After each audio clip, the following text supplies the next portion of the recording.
Hello everyone, I hope आप सबकी life में सब कुछ ठीक चल रहा होगा and welcome to the next part of covering all the canon events that happened across the 4 time cycles और द 4 युगास। तो हम लोगों ने पिछली वीडियो में सतयुग को कवर किया था। We covered all the major events and characters और क्या क्या हुआ था उस टाइम पीरियड में, हमने वो सब कवर किया था सतयुग से पहले से लेकर सतयुग के एंड तक। And now we are going to cover Treta Yug. But Treta Yug start करने से पहले I wanted to tell you few things. Actually जो त्रेता युग है वो इन टर्म्स ऑफ लिटरेचर सबसे ज्यादा डिटेल युग है। बहुत सारी जो कहानियां हैं हिंदू कॉस्मोलॉजी की, that is all set around Treta युग मोस्ट ऑफ द टाइम। द्वापर में भी इतनी कहानियां नहीं होंगी जितनी त्रेता युग में कहानियां सेट है। सो अगर मैं त्रेता युग की सारी कहानी या मेजर इवेंट्स को एक वीडियो में कवर करने के लिए बैठ गया, then it is going to take around more than 1 or 2 hours। बहुत इजिली लग जाएंगे। सो आई हैव डिसाइडेड कि मैं त्रेता युग की पूरे जो टाइम साइकिल है इसको भी पार्ट्स में डिवाइड करने वाला हूँ। So it can be easy for me to cover all the major stories that happened across the Treta Yug. एक और चीज है जो कि मैं क्लैरिफाई कर देना चाहता हूँ पहले ही। देखो, हिंदू कॉस्मोलॉजी या जो थियोलॉजी है वो बहुत ही ज्यादा स्कैटर्ड है कहीं ना कहीं। They are somehow connected, all of them are connected, I still say that. अगर आप ढंग से बैठोगे तो आपको समझ में आ जाएगा कि कनेक्शन कहां से कहां लगे हुए हैं। But still they are so much scattered and fragmented कि मैंने कहीं ना कहीं क्रिएटिव लिबर्टीज ली हैं इन सारी कहानियों को धीरे धीरे करके एक साथ जोड़ने में। So just for the disclaimer मैं ऐसे बता देना चाहता हूँ कि I have compiled it, it's not canon. ये एग्जैक्टली पुराण की कहानी नहीं कहूंगा मैं। जैसा कि मैंने कहा, I need to take some creative liberties in order to attach the stories from starting to finish. But still I have tried my best to give justice to this topic. मैं जितना हद तक हो सकता था एक्यूरेट स्टोरी के ऊपर ही रहा हूं, so that it can be as real as possible. Like जितना हद तक स्टोरी पुरानों में लिखी है। मैं एंड में थोड़े बहुत सोर्सेस भी अटैच कर दूंगा डिस्क्रिप्शन में, so that you can check out those stories. तो अब ज्यादा टाइम नहीं लेते हैं, let us start our video and as always thanks for watching. तो हमारी पिछली वीडियो सतयुग के एंड के पास खत्म हुई थी। तो हमारी जो वीडियो थी सतयुग वाली वो नरसिम्हा अवतार के आने पर खत्म हुई थी, जब उन्होंने हिरण्यकशिपु का वध कर दिया था और प्रहलाद को एज अ भूलोक का राजा डिक्लेयर कर दिया था। अब इस बात से असुर साम्राज्य तो बहुत ज्यादा खुश हो गया था बिकॉज दे थॉट कि उनके साथ जस्टिस हुआ है। But on the other side Devraj Indra और देवता जाति बिल्कुल भी इस डिसीजन से खुश नहीं थी। उन्हें लग रहा था कि भगवान विष्णु कहीं ना कहीं बहुत बड़ी गलती कर रहे हैं और इस डिसीजन के चलते जो देव साम्राज्य का इन्फ्लुएंस है ह्यूमन के ऊपर वो कहीं ना कहीं कम हो जाएगा। बिकॉज अकॉर्डिंग टू भगवान Vishnu himself, Prahlad was considered among the most perfect being in all existence. वो बहुत ज्यादा डिवाइन थे, उनके अंदर बहुत ज्यादा भक्ति थी। बट एनी हाउ प्रहलाद के अंदर भूलोक का रूल थमा दिया गया। और सबसे सरप्राइजिंग बात तो ये होती है कि प्रहलाद के राज में ह्यूमन भी बहुत ज्यादा प्रोस्पेर करते हैं। ओवरऑल भूलोक में बहुत ज्यादा शांति रहती है। कहीं ना कहीं सबको ये लगता है कि एक्चुअली जो प्रोस्पेरिटी प्रॉमिस की गई थी सतयुग में वो अब आ रही है। और इसी के साथ प्रहलाद के रूल के साथ साथ सतयुग खत्म हो जाता है। फिर जन्म होता है प्रहलाद के बेटे विरोचन का। अब जो राजा विरोचन होते हैं प्रहलाद के बेटे, वो भी अपने पिता की तरह बहुत ज्यादा पायस और अच्छे राजा बनते हैं। एंड कहीं ना कहीं आप ये भी कह सकते हो कि राजा विरोचन के राज्य में कहीं ना कहीं देवताओं से ज्यादा समृद्धि इंसानों को मिलने लगती है। They all start living peacefully because राजा विरोचन अपने पिता से भी ज्यादा अच्छे तरीके से रूल कर रहे होते हैं कहीं ना कहीं। बट नियति कभी भी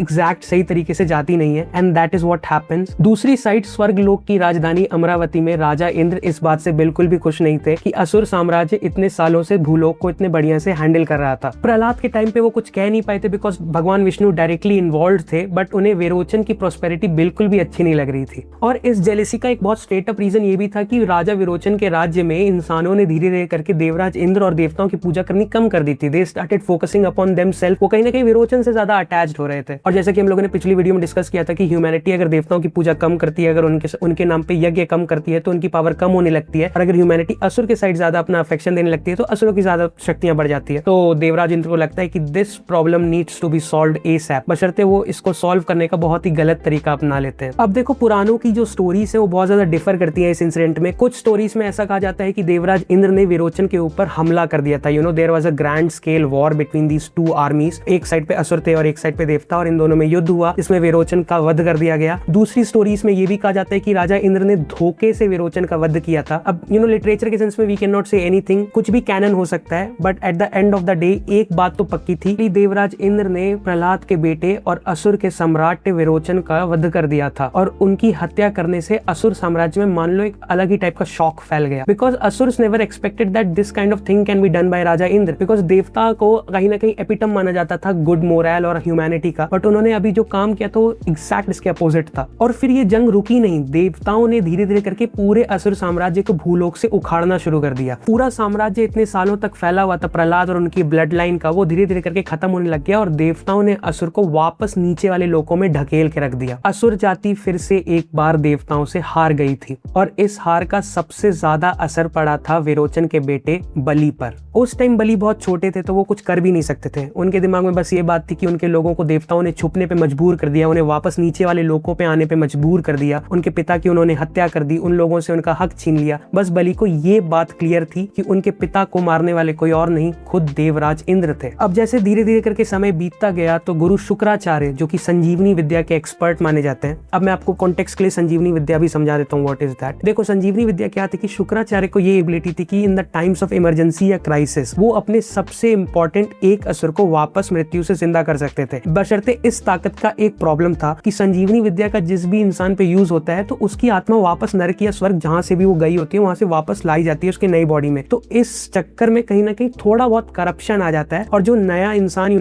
नई बॉडी जो जिंदा होती है, जो एंटिटी वापस रेजरेक्ट होता है, वो कहीं ना कहीं थोड़ा करप्टेड होता है। इसलिए संजीवनी विद्या को बहुत ही रेयरली यूज करते थे गुरु शुक्राचार्य। खैर एनीवेज, तो गुरु शुक्राचार्य के अंदर बलि धीरे धीरे करके बड़ा होने लगता है। He starts to teach him things, विद्याएं सिखाते हैं राजा बलि को गुरु शुक्राचार्य, जो कि असुरों के गुरु होते हैं। अब वहीं दूसरी तरफ देवताओं के लिए कोई कंपटीशन बचा नहीं होता। भूलोक पे तो उन्होंने बेसिकली असुरों को खाली कर दिया था, they were no more, and because of that dev started becoming very arrogant. And इस एरोगेंस की सजा देवों को तब मिली जब स्वर्ग की राजधानी अमरावती में खुद महर्षि दुर्वासा आए। अब एक्चुअली महर्षि दुर्वासा देवराज इंद्र को वरदान देने आए थे, आशीर्वाद देने आए थे। पर जब ये मुनि देवराज इंद्र की सभा में पहुंचते हैं तो वो देखते हैं कि सारे देव कहीं ना कहीं मस्त मगन हुए पड़े बैठे हुए हैं, कोई भी अपना काम ढंग से नहीं कर रहा। फिर भी वो देवराज इंद्र को एक गार्लैंड, एक माला भेंट करते हैं as a form of blessing. पर देवराज इंद्र उसको एक्सेप्ट करने की जगह उसको अपने हाथी के द्वारा कुचलवा देते हैं। और ये एक्ट ऑफ एरोगेंस महर्षि दुर्वासा को इतना ज्यादा हर्ट करता है कि वो सारे देवताओं को श्राप दे देते हैं। और वो श्राप ये होता है कि देवताओं से उनका सारा ऐश्वर्य, उनकी सारी ताकत, उनकी सारी समृद्धि धीरे धीरे करके छिन जाएगी और वो मनुष्य से भी ज्यादा बदतर हो जाएंगे। ये श्राप होता है महर्षि दुर्वासा का भगवान इंद्र और उनके सारी देवता जाति को। और ये श्राप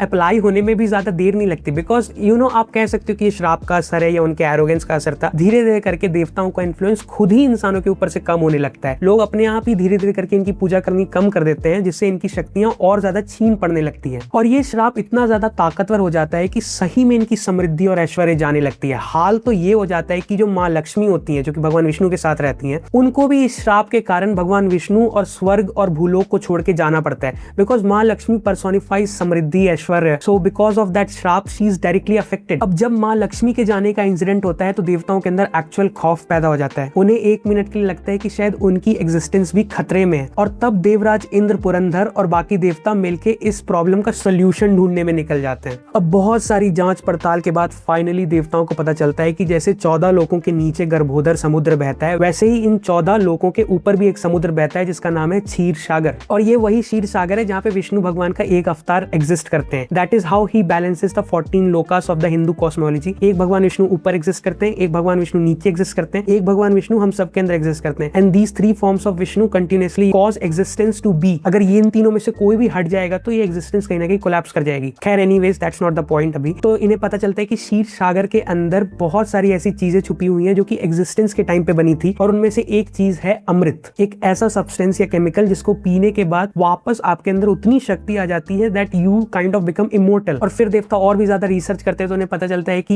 एक्चुअली में ये जो अमृत है वो क्षीर सागर के सेंटर या कोर में छुपा हुआ है। तो अब उन्हें अगर उस कोर से अमृत को निकालना है जिसको पीने के बाद उनकी खोई हुई शक्तियां वापस आ जाएंगी। उसका नाम क्षीर सागर क्यों है, let me tell you. Actually उस सागर की कंसिस्टेंसी ऐसी कही जाती है कि वो दूध की तरह है, that's why it is called Kshir Sagar. तो उसको अगर आप मथते हो, अगर आप उसको जोर जोर से मथोगे तब उसके कोर से अमृत बाहर निकलेगा। बशर्ते सागर मथना, वो भी कॉस्मिक लेवल पे, is not an easy task. और अभी देवताओं के अंदर इतनी पावर थी नहीं कि वो खुद ये अकेला काम कर सके। And for this they needed help of their brothers. और उनके ब्रदर्स कोई और नहीं, असुर थे। अब दूसरी तरफ टाइमलाइन बढ़ती चली जा रही है। तो बेसिकली राजा बलि बड़े हो चुके थे and he was declared the king of asuras, because राजा विरोचन के बाद डायरेक्ट उत्तराधिकारी ही वही थे। तो इसलिए राजा इंद्र और बाकी देवता डिसाइड करते हैं कि वो राजा बलि से मिलने जाएंगे और वो उन्हें कन्विंस करेंगे कि वो उनकी समुद्र मंथन में हेल्प करे। तो जब देवराज इंद्र राजा बलि से मिलने पहुंचते हैं तो ऑफकोर्स बलि उनसे मिलने से ही मना कर देते हैं। इसका ऑब्वियस रीजन ये है कि उन्होंने उनके पिता का वध किया था। He had literally killed his father. पर उसी टाइम जो इंद्र थे उन्होंने एक कंडीशन रखी, उन्होंने एक बात बताई असुरों को, उन्होंने राजा बलि को कहा कि he is ready to share this amrit with asuras as well. तो देवराज इंद्र ने जब ये प्रपोजल रखा कि वो असुरों के साथ भी अमृत बांटने को तैयार है, तो इस बात पे गुरु शुक्राचार्य भी एक मिनट के लिए सोचने लगे, जिनको एक दाने भर का भी यकीन नहीं था देवताओं पर कि ये कहीं ना कहीं आइडिया बुरा नहीं है। बिकॉज आप खुद ही सोच के देखो, अगर देवता और असुर दोनों ही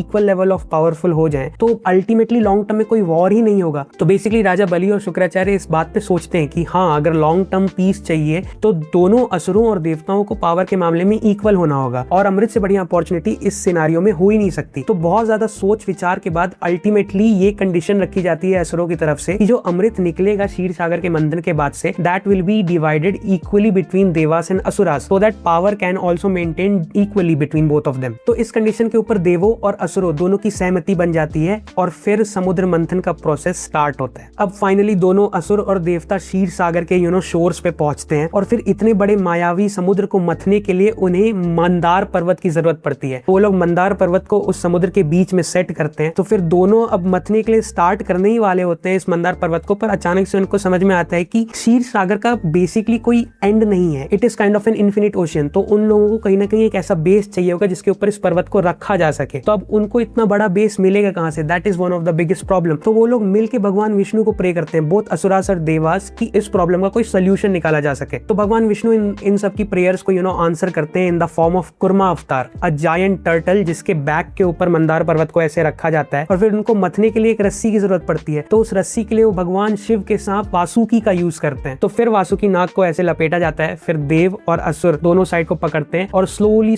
सागर को मथना शुरू कर देते हैं। अब बहुत सालों तक मथने के बाद जो पहली चीज समुद्र से निकलती है वो कोई बढ़िया चीज नहीं होती। It is basically the worst poison that exist in the Hindu cosmology, और उसका नाम होता है हलाहल। और सबसे इंटरेस्टिंग बात तो ये होती है कि एक्चुअली असुर और देव नोटिस कैसे करते हैं कि हलाहल बाहर निकल रहा है। तो जब वो लोग मंदार पर्वत से मथ रहे होते हैं तो वो लोग नोटिस करते हैं कि अचानक से समुद्र का पानी गर्म होने लग गया है, इसके अंदर से झाग निकलने लगता है। तो वो लोग कंफ्यूज हो जाते हैं कि आखिर है क्या। और जब वो लोग नोटिस करते हैं ध्यान से, तो वो देखते हैं कि दूर में जो असुर या देव खड़े हैं, और उनको जब वो झाग छू रहा है तो वो देव और असुर उस स्पॉट पे ही नीचे गिर जा रहे हैं। That creates chaos among both of the entities. अब जैसे ये हलाहल जहर बाहर आने लगता है, ये धीरे धीरे करके ऊपर से नीचे की ओर सीप आउट करने लगता है। अब प्रॉब्लम क्या है कि क्षीर सागर के नीचे ही 14 लोक बसे हुए हैं, और अगर गलती से भी ये हलाहल जहर नीचे के लोकों में फैलना शुरू हो गया तो पूरी एग्जिस्टेंस ही खत्म हो जाएगी। अब जब देवों और असुरों को लगता है कि अमृत मिलने से पहले ही पूरी एग्जिस्टेंस का ही नाश हो जाएगा, स्वयं महादेव सामने आते हैं। तो भगवान शिव अपने हाथों से उस पूरे हलाहल जहर को उठाते हैं और धीरे धीरे करके पूरा पी जाते हैं। अब जैसे ही भगवान शिव भी हलाहल को अपने अंदर लेते हैं तो वहां पे भी एक प्रॉब्लम उठ जाती है। एक्चुअली भगवान शिव के पेट के अंदर ही वो 14 लोक एग्जिस्ट करते हैं। बेसिकली यूनिवर्स जो एग्जिस्ट करता है वो भगवान शिव के अंदर एग्जिस्ट करता है। तो वो जो हलाहल को लेते हैं और वो जब तक उनके पेट से पहुंचता उससे पहले ही माँ पार्वती आती है और वो उनके गले पे हाथ रख के उस जहर को रोक देती है। तो पूरा जो पॉइजन होता है वो यहाँ पे कंडेंस्ड हो जाता है। बेसिकली वो यूनिवर्स के सबसे ऊपर वाले लेयर के ऊपर कंडेंस्ड हो जाता है, और वहां पे जो भगवान शिव का गला होता है इट टर्न्स ब्लू,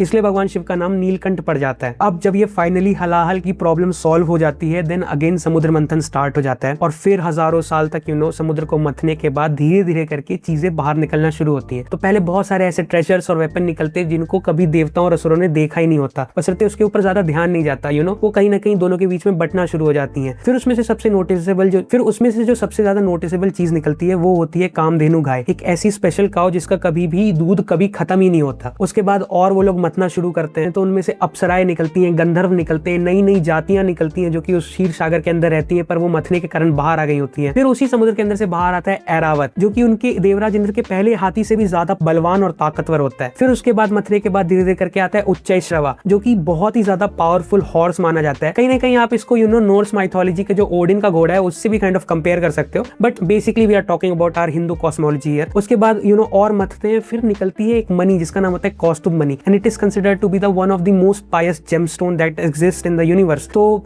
असुर और देव एक्चुअली में क्या करते हैं, in order to show gratitude toward lord Vishnu, वो पारस मनी को भगवान विष्णु को गिफ्ट कर देते हैं, और वो तब से अब तक भगवान विष्णु के पास कहीं ना कहीं हर अवतार में एग्जिस्ट करती है। और ऐसा भी कहा जाता है कि जो कौस्तुभ मनी होगी वही एक्चुअली में वो साइन होगी कि दिस इज द रियल भगवान कल्कि, क्योंकि कौस्तुभ मणि सिर्फ भगवान विष्णु के अवतारों के पास ही रह सकती है और किसी के पास नहीं। फिर धीरे धीरे करके मथना जारी रहता है एंड फाइनली एक बहुत बड़ी चीज होती है कि उस समुद्र मंथन से माता लक्ष्मी बाहर निकल के आती है, जिनको महर्षि दुर्वासा के श्राप से छोड़ के जाना पड़ गया था स्वर्ग को और भगवान विष्णु को। वो वापस निकलती है समुद्र मंथन से और उनकी धूमधाम से भगवान विष्णु से फिर से शादी कराई जाती है। अब होता क्या है कि बहुत ज्यादा 1000 साल से भी ज्यादा बीत चुके होते हैं समुद्र मंथन करते करते, पर एंड मोमेंट में ही वो चीज होती है जिनका उन सबको इंतजार था। अचानक से समुद्र के कोर से एक देवता निकलते हैं और उनके हाथ में एक कलश होता है, जिस कलश के अंदर होता है अमृत। और जो देवता उस कलश को पकड़ के बाहर निकलते हैं उनका नाम होता है धनवंतरी, जो कि हिंदू कॉस्मोलॉजी में मेडिसिन साइंस के देवता माने जाते हैं। अब जैसे ही ये अमृत बाहर निकलता है तो देवताओं और असुरों के बीच में काइंड ऑफ होड़ मच जाती है उस कलश को पकड़ने में। तो इस चक्कर में धनवंतरी हर जगह भागते हैं। तो जब वो भाग रहे होते हैं उस कलश को लेके तो उनमें से कुछ बूंदे गिरती हैं भूलोक पे भी, और जहाँ पे वो बूंदे गिरी होती हैं उनमें से एक होती है हरि की पौड़ी, जो कि आज अभी हरिद्वार में है। And that is why it is considered one of the most pious and the purest place, because वो जो अमृत की बूंदों में कहा जाता है कि वो एग्जैक्ट उस स्पॉट पे गिरी थी। That is just a trivia for you guys. Anyways, तो वो भाग रहे होते हैं, उनके पीछे देव और असुर दोनों लगे होते हैं और काइंड ऑफ देवताओं और असुरों के बीच में एक युद्ध हो जाता है उस कलश को लेने के लिए। पर बिकॉज देवता उतने पावरफुल नहीं होते हैं तो असुर उस कलश को लेने में सक्सेसफुल हो जाते हैं और असुर लेके उसको भाग जाते हैं उस कलश को। अब देखो यहीं पे एक बहुत बड़ी प्रॉब्लम उठती है। Basically you can not drink amrit directly, आप अमृत को सीधा पी नहीं सकते बिकॉज वो बहुत ही ज्यादा पोटेंट केमिकल है। उसको आपको सबसे पहले सिंथेसाइज करना होता है किसी तरीके से, you need to dilute it in order to drink. अब असुरों या देवों किसी के पास ये काइंड ऑफ टेक्नोलॉजी एग्जिस्ट नहीं करती, वो मेथड्स एग्जिस्ट नहीं करते कि उस अमृत को सिंथेसाइज किया जा सके। तो असुर जो उस कलश को छीन के ले आते हैं वो खुद उसको पी नहीं पाते, वो उसको रख देते हैं ये पता करने के लिए कि आखिर इस फॉर्मूला को सिंथेसाइज किया कैसे जाए। पर उसी बीच में राजा बलि और शुक्राचार्य को कोई बहुत ज्यादा इंपॉर्टेंट काम आ जाता है नीचे वाले लोक में, तो वो लोग असुरों को वहां पे फिलहाल के ऊपर छोड़ के नीचे की तरफ चले जाते हैं। अब यहीं पे एक बहुत बड़ा ट्विस्ट शुरू होता है। जब असुर ऊपर बैठ के ये सोच रहे होते हैं कि आखिर अमृत को सिंथेसाइज करने का फॉर्मूला क्या होगा, तभी एंट्री होती है मोहिनी की। देखो भगवान विष्णु जानते थे कि लॉन्ग टर्म में असुरों की प्रवृत्ति ये है कि वो डिस्ट्रक्शन ही कॉज करेंगे, तो ये बहुत बड़ा रिस्क था कि अगर गलती से भी असुर अमर बन जाते तो ये बहुत ज्यादा दिक्कत देती ओवरऑल यूनिवर्सल स्ट्रक्चर को। तो इसलिए एंड में भगवान विष्णु ये डिसाइड करते हैं कि ये अमृत असुरों में तो नहीं बांटा जाएगा, and that is why he takes the form of Mohini, one of the most beautiful women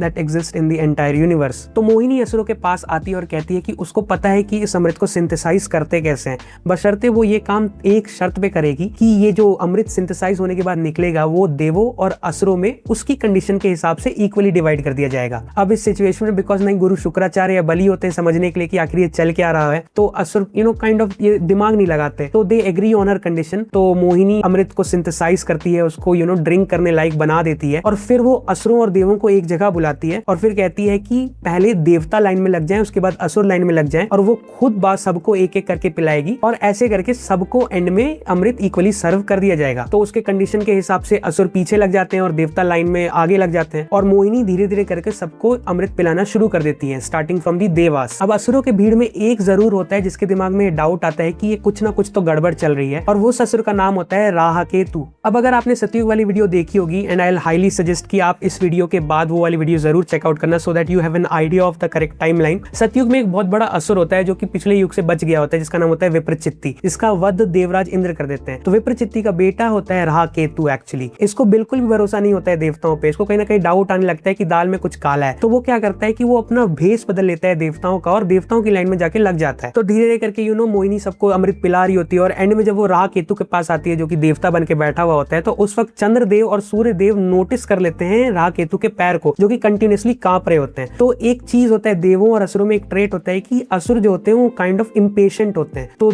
Suryadev और चंद्रदेव को पता लग जाता है कि ये देवता नहीं है, and they point it out. पर तब में थोड़ा लेट हो गया होता है बिकॉज मोहिनी तब में एक बूंद जो होती है अमृत की वो पिला चुकी होती है राहकेतु को, और वो एक बूंद उसके गले को क्रॉस कर चुकी होती है। पर जब तक में वो बूंद क्रॉस करती है उसके गले को, तब तक में सुदर्शन चक्र जो भगवान विष्णु का चक्र है वो प्रकट होता है, and it cuts off the head of Rahuketu. तो जब राहकेतु का सिर कट के नीचे गिरता है, तो उस असुर का जो सिर होता है वो सूर्य और चंद्रदेव को देख लेता है प्रॉपर्ली कि इन्हीं दोनों ने मेरे बारे में शिकायत की थी। अब जैसे ही उसकी बॉडी और शरीर फ्लोर पे गिरती है, दे स्टार्ट टू सी कि वो ग्लिच आउट कर रही है। वो कभी एक मोमेंट के लिए एग्जिस्टेंस में दिख रही है, फिर अचानक से गायब हो जा रही है, फिर दिख रही है, फिर अचानक से गायब हो जा रही है। इस मोमेंट तक में शुक्राचार्य और राजा बलि को पता चल गया होता है कि काइंड ऑफ अनर्थ हो गया, कुछ तो बुरा हो गया है। तो वो लोग भी वहां पे ऊपर पहुंच जाते हैं। तो वो जब देखते हैं शुक्राचार्य की राहकेतु की बॉडी ऐसे पड़ी हुई ग्लिच आउट करी है, तो बोलते हैं कि देखो सुदर्शन चक्र जिसका भी गला काटता है तो उसकी मुक्ति होना पक्की है, बशर्ते क्योंकि राहकेतु ने अमृत चख लिया था एक बूंद, तो वो अभी काइंड ऑफ ट्रैप्ड हो चुका है एग्जिस्टेंस और नॉन एग्जिस्टेंस के बीच में। तो वो ग्लिच आउट कर रहा है रियलिटी में, वो एक सेकंड सेकंड के लिए एग्जिस्ट करता है और फिर वो दूसरे सेकंड के लिए एग्जिस्ट कर नहीं पा रहा है। और इसी चीज को हिंदू कॉस्मोलॉजी में कहीं ना कहीं छाया ग्रह के कॉन्सेप्ट से समझाया जाता है। बेसिकली राहु केतु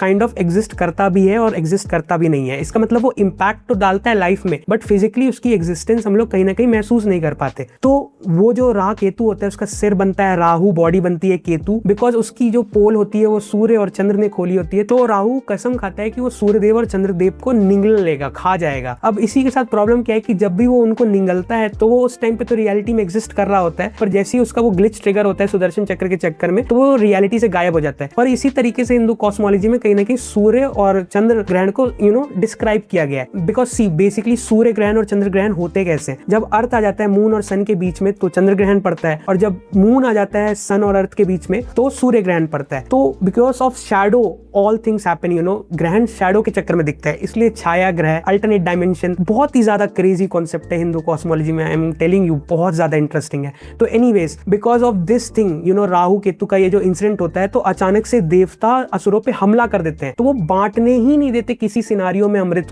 को एकदम अपने पास ही रख लेते हैं और असुरों को एकदम भगा देते हैं ऊपर से। और इस बार हमला और भी ज्यादा एग्रेसिव होता है, बिकॉज अब तो उनके अंदर अमृत की शक्ति आ चुकी है। तो बहुत ही बुरे तरीके से मैसेकियर कर दिया जाता है, कंप्लीटली नरसंहार कर दिया जाता है असुरों का। और इस सडन बिट्रेयल के कारण असुर जाति को अपनी जान बचा के नीचे वाले लोकों में वापस भागना पड़ा था, और देवताओं ने धीरे धीरे करके पूरे भूलोक पे वापस अपना कंट्रोल स्टैब्लिश कर लिया। अब नीचे असुरों की इस हार का सबसे बड़ा इम्पैक्ट राजा बलि पे हुआ था, जिन्हें लगा कि उन्होंने अपनी पूरी जनता को डिसअपॉइंट कर दिया है। और इस हार से राजा बलि इतने ज्यादा दुखी हो गए कि उन्होंने अपना राजपाट छोड़ के वो एक्साइल में चले गए। अब इस एक्साइल के टाइम पे उन्होंने बहुत ज्यादा तपस्या की, उन्होंने ऐसी विद्याएं सीखी जिसका यूज करके वो देवताओं को अमृत पीने के बावजूद भी हरा सकते थे। साथ ही साथ उन्होंने असुरों के वो पुराने वेपन्स भी ढूंढ के निकाल लिए थे जो कि पिछले युग में बनाए गए थे, और उनके पास इतनी कैपेबिलिटी थी कि वो देवताओं की पूरी सिविलाइजेशन को तबाह कर सकते थे। और इसी तरह हजारों साल इस तरीके की विद्याएं और वेपन्स कलेक्ट करने के बाद राजा बलि अब राजा महाबली बन चुके थे, और फिर वो वापस अपनी प्रजा के बीच में आए और उन्होंने इन्हीं वेपन्स और नॉलेज के साथ देवताओं के ऊपर युद्ध डिक्लेयर कर दिया। सबसे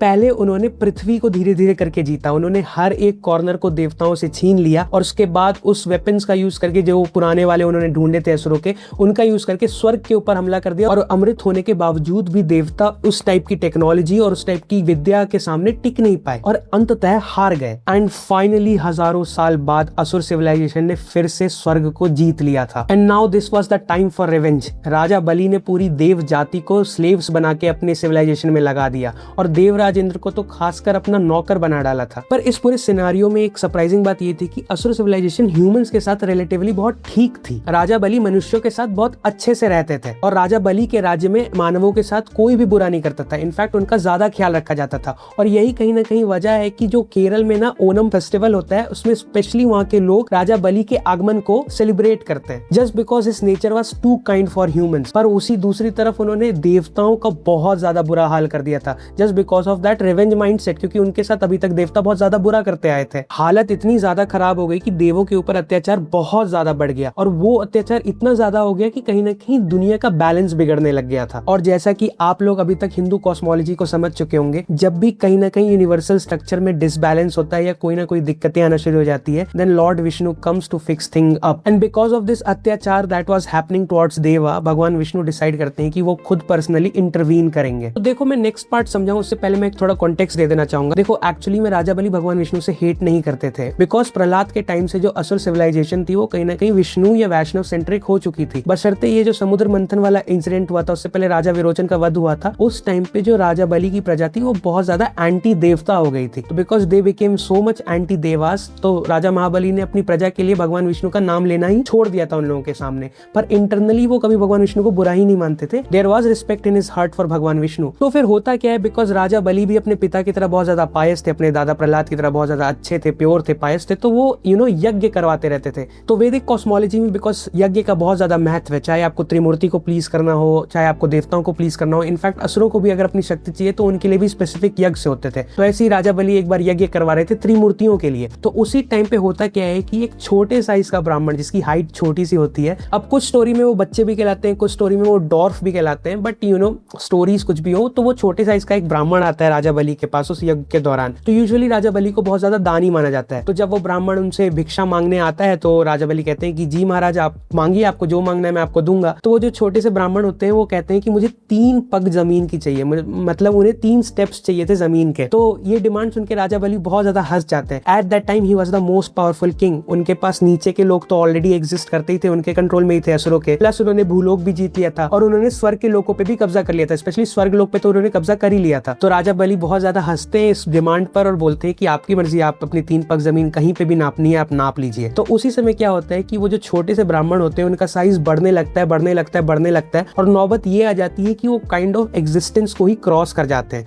वो हद से ज्यादा साइज में बड़े हो जाते हैं। अब वो अपना एक पैर नीचे रखते हैं जिससे पूरा का पूरा पाताल एक टाइम पे नप जाता है। उसके बाद वो अपना पैर आसमान में उठाते हैं और जैसे ही उनका पैर ऊपर ऊपर ऊपर पहुंचता है उसमें वो अपने 14 लोकों को कवर कर लेते हैं। तो इस तरीके से वो 2 स्टेप में धरती और आसमान और नीचे के लोग और ऊपर के लोग सारे लोगों को एक साथ मेजर कर लेते हैं। इस मोमेंट में महाराजा बलि को समझ में आ जाता है कि ये कोई और नहीं स्वयं भगवान विष्णु ही है, बिकॉज उनके अलावा ये कोई कर ही नहीं सकता। और एक और इंटरेस्टिंग ट्रिविया ये है कि वेदों में जो भगवान विष्णु के मेंशंस होते हैं ना, उसमें सबसे ज्यादा मेंशन इसी इंसिडेंट का होता है। भगवान विष्णु को बहुत जगह वेदों में इसी तरीके से डिस्क्राइब किया गया है, like the one who measured the universe with his 3 steps, ऐसे करके। That is actually kind of very interesting fact, that's why I wanted to share with you guys. तो एनीवेज, तो अब वो 2 कदमों में तो उन्होंने धरती नाप ली है और दूसरे कदम में उन्होंने आसमान नाप लिया है। तो अब वो बोलते हैं राजा बलि से कि बताओ मेरे को राजन, अब मैं अपना तीसरा पांव रखूंगा। तो राजा बलि इतने ज्यादा समर्पित हो जाते हैं भगवान विष्णु को, बिकॉज उनकी प्रहलाद लिनियज से जो भक्ति चली आ रही है भगवान विष्णु के लिए, वो कहीं ना कहीं एक्टिव हो जाती है। अब वो अपना हाथ जोड़ लेते हैं भगवान वामन के सामने और कहते हैं कि प्रभु अब मेरे पास आपको देने के लिए कुछ नहीं है, आपने मेरे से ये नीचे के लोग भी ले लिए और ऊपर के भी लोग ले लिए हैं। Now there is nothing left for me except my head. तो आप मेरे सिर पे पैर रख दीजिए, यही मैं आपको ऑफर कर सकता हूँ। तो भगवान विष्णु जो होते हैं वो राजा बलि के इस सेंटेंस से, स्टेटमेंट से इतने ज्यादा इमोशनल हो जाते हैं that he turns back into his divine form. वो अपने डिवाइन फॉर्म में आ जाते हैं और राजा बलि को बोलते हैं कि देखो बलि, मैं तुम्हारी ब्लड लाइन से तुमसे उतना ही ज्यादा प्यार करता हूँ जितना मैं प्रहलाद से करता था, but I don't want you people to suffer. मैं नहीं चाहता कि तुम्हारा परिवार, तुम्हारे लोग सफर करे, पर जब तक तुम लोग इस भूलोक के चक्कर में अटके रहोगे तब तक तुम्हारा देवताओं से झगड़ा कहीं ना कहीं चलता रहेगा। कभी देवता तुम्हारे ऊपर हमला करेंगे, कभी तुम देवताओं पे हमला करोगे, और ये साइकिल कभी रुकेगा नहीं। बट मैं तुम लोगों के लिए स्पेशली शांति चाहता हूँ, इसलिए मैं तुम लोगों को एक पूरा का पूरा नया लोक गिफ्ट करना चाहता हूँ जहाँ की रक्षा मैं स्वयं करूंगा। तुम लोग वहां पे बसो जहाँ पे मैं खुद वहां का द्वारपाल रहूंगा। मेरा जो सिर होगा वो उस लोक की छत को टच करेगा और जो मेरा पैर होगा वो उस लोक की एंड को टच करेगा। जो सुतल लोक है उसके अंदर कोई एंट्री ले ही नहीं सकता जब तक तो भगवान विष्णु की परमिशन ना ले ले या इन सेंस राजा महाबली उसको अलाउ ना कर दे। तो राजा बलि भगवान विष्णु की बात मान लेते हैं। तो भगवान विष्णु एक नए लोक को जन्म देते हैं जिसका नाम है सुतल लोक, जो कि पाताल के ही ऊपर एक कैटेगरी में एक लेयर पे आता है, जिसमें कहा जाता है कि भगवान वामन का जो रूप है, जो टेक्निकली पूरे यूनिवर्स को काइंड ऑफ कवर करता है अपने साइज के कारण, वो एग्जिस्ट करता है as a body guard of that lok. Entrance पे वो खड़े रहते हैं और उनकी जो छत है वो उस लोक की छत को टच करती है, उनका सिर जो है, और जो उनका पैर है वो उस लोक की एंडिंग को टच करता है। That is kind of crazy and वो जो पिक्चर है मेरे दिमाग में बहुत ज्यादा कूल लग रही थी। तो धीरे धीरे करके राजा बलि के साथ साथ उनकी जो प्रजा होती है वो, और आप कह सकते हो कहीं ना कहीं जो एडवांस्ड असुर सिविलाइजेशन होती है जो इस टाइम पीरियड में बनी होती है, वो धीरे धीरे करके सुतल लोक में माइग्रेट कर जाती है। अब होता क्या है कि पृथ्वी पे एक टाइम पीरियड के लिए कोई भी पावरफुल राजा एग्जिस्ट नहीं करता। देवता सभी बहुत ज्यादा वीक थे बिकॉज ऑफ राजा बलि। उन्होंने इतना ज्यादा परेशान कर दिया था देवताओं को बदला लेने के चक्कर में कि अभी इनके अंदर उतनी ताकत थी नहीं, और असुर भी काइंड ऑफ सारे के सारे ऑलमोस्ट राजा बलि के साथ चले गए थे। फिर भी कुछ ना कुछ पॉकेट ऑफ असुर किंगडम बच गए थे पृथ्वी पे, और इन सब के बीच में एक पावर वैक्यूम शुरू हो गया था कि ओवरऑल पृथ्वी का कंट्रोल लेगा कौन। और अक्सर ऐसा हम लोग नोटिस करते हैं कि जहां पे भी पावर वैक्यूम शुरू होता है किसी भी सिविलाइजेशन में, तो अक्सर बुरे लोग ही कंट्रोल लेने के लिए खड़े होते हैं, और उन्हीं में से एक इस पावर वैक्यूम को फिल करने के लिए खड़ा उठा था, और उस असुर का नाम था तारकासुर। तारकासुर ने कसम खा ली थी कि वो महाराजा बलि से भी बड़ा साम्राज्य खड़ा करेगा, और इस टाइम वो किसी भी देवता को जिंदा नहीं छोड़ने वाला। सो यस, विद दैट हम लोगों का फर्स्ट पार्ट त्रेता युग का एंड होता है यहाँ से। अब राजा बलि जा चुके हैं, धरती पे एक पावर वैक्यूम है, उसको फिल करने के लिए असुर आपस में लड़ रहे हैं। उनमें से सबसे ताकतवर अभी तारकासुर है और वो पावर लेने के लिए आगे बढ़ रहा है। अब यही देखना होगा कि नेक्स्ट पार्ट में how he takes control of this भूलोक और उससे क्या क्या प्रॉब्लम अराइज होती है। I can tell you one thing in advance, आप लोग बहुत ज्यादा सरप्राइज हो जाओगे नेक्स्ट पार्ट में कि तारकासुर के कारण कितने बड़े बड़े इवेंट्स होते हैं जो कि एक्चुअली इन दी कॉस्मोलॉजी में बहुत ज्यादा मैटर करते हैं। आई होप आप लोगों को ये वीडियो अच्छी लगी होगी, एंड अगर आपको ये वीडियो अच्छी लगी है then I would highly appreciate it कि आप कमेंट्स में अपने ओपिनियन शेयर करो। मुझे अभी भी लाइक से ज्यादा कमेंट पढ़ना पसंद है। I have been telling you this same line from the starting itself. हर वीडियो में मैं बोल चुका हूँ बेसिकली कि आप कमेंट करा करो, आपसे मुझे बात करना ज्यादा अच्छा लगता है। Anyways, thanks for watching this video till the end if you still are, because बहुत बड़ी वीडियो हो गई है। अगर आपको ये वीडियो अच्छी लगी है then I would highly suggest कि आप इसका पिछला पार्ट जो सतयुग वाला था वो भी प्लीज चेकआउट करना इसके बाद, सो that you can have an overall idea कि हो क्या रहा है। सतयुग से अभी तक त्रेता युग में आ गए तो आखिर हुआ क्यों, what are the reason behind these things, ये आपको पता चलेगा। मिलते हैं नेक्स्ट वीडियो में, तब तक के लिए ब्लॉकबस्टर।